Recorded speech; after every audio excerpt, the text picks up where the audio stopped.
हम आपको बताते हैं कि भारत में इस्लाम के आगमन की सच्चाई। दरअसल भारत और अरब के ताल्लुकात काफी पुराने हैं। पैगंबरे आजम हजरत मोहम्मद की पैदाइश से कम 500 साल पहले से भारत के साथ अरबों के संबंध रहे हैं। रोमन इतिहासकार मानते हैं कि रोम और यूनान के जो जहाज उन दिनों भारत आते जाते थे, उनके नाविक ज्यादातर अरबी ही होते थे। अरबों के आगमन से एक नए धर्म का आगाज हुआ, जिसे हम इस्लाम के नाम से जानते हैं। अब सुनिए कि भारत में इस्लाम पहली बार कब और कैसे आया। दरअसल अरब के लोगों का पूंजी का आधार ही व्यापार था।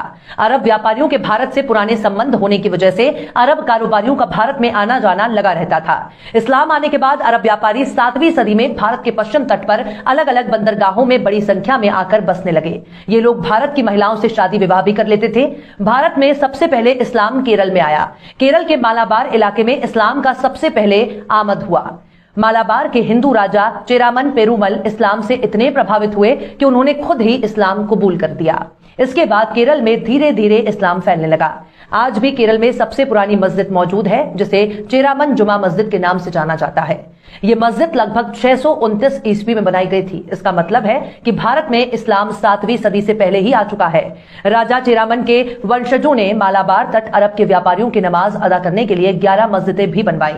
इसके बाद राष्ट्रकूट राजाओं ने मुस्लिम व्यापारियों को अपने राज्य में बसने और इस्लाम का प्रचार करने की इजाजत दी। राष्ट्रकूट साम्राज्य के बहुत से साहिली इलाकों और शहरों में नमाज के लिए बड़ी बड़ी मस्जिदें थीं। भाईचारे की इस नीति की वजह से विदेशी व्यापार में काफी इजाफा हुआ, जिससे राष्ट्रकूटों की अर्थव्यवस्था काफी बेहतर हो गई। अगर सिर्फ ऐतिहासिक तथ्यों पर ही गौर किया जाए तो आपको पता चलेगा कि केरल के मालाबार में सबसे पहले इस्लाम आया। इसके अलावा गुजरात के घोघा में बरवाड़ा मस्जिद, जिसे 623 ईस्वी से पहले ही बनी, तमिलनाडु के पलैया जुम्मापल्ली मस्जिद 628 से 630 ईस्वी में बनी। ये सारे ऐतिहासिक साक्ष्य हैं जिनको कभी भी किसी भी कीमत पर झुटलाया नहीं जा सकता। मोहन भागवत हो या बीजेपी के नेता, उन्हें भारत के इतिहास को बहुत ही गहराई से जानना चाहिए। जिन आक्रमणकारियों का अक्सर जिक्र होता है, असल में उनका आगमन कई सौ सालों के बाद हुआ। एक खास बात यह भी है जिसे गौर किया जाना चाहिए। भारत में इस्लाम के प्रचार में सूफियों का बहुत बड़ा किरदार रहा है, जिन्होंने खुद मुस्लिम राजाओं को कभी अपने पर हावी नहीं होने दिया। हजरत ख्वाजा गरीब नवाज मोइनुद्दीन चिश्ती, हजरत निजामुद्दीन औलिया, ख्वाजा बख्तियार काकी जैसे सूफियों की दरगाहें आज भी आपको देखने को मिल जाएंगी, जहां मुसलमानों से ज्यादा हिंदुओं की भीड़ नजर आएगी।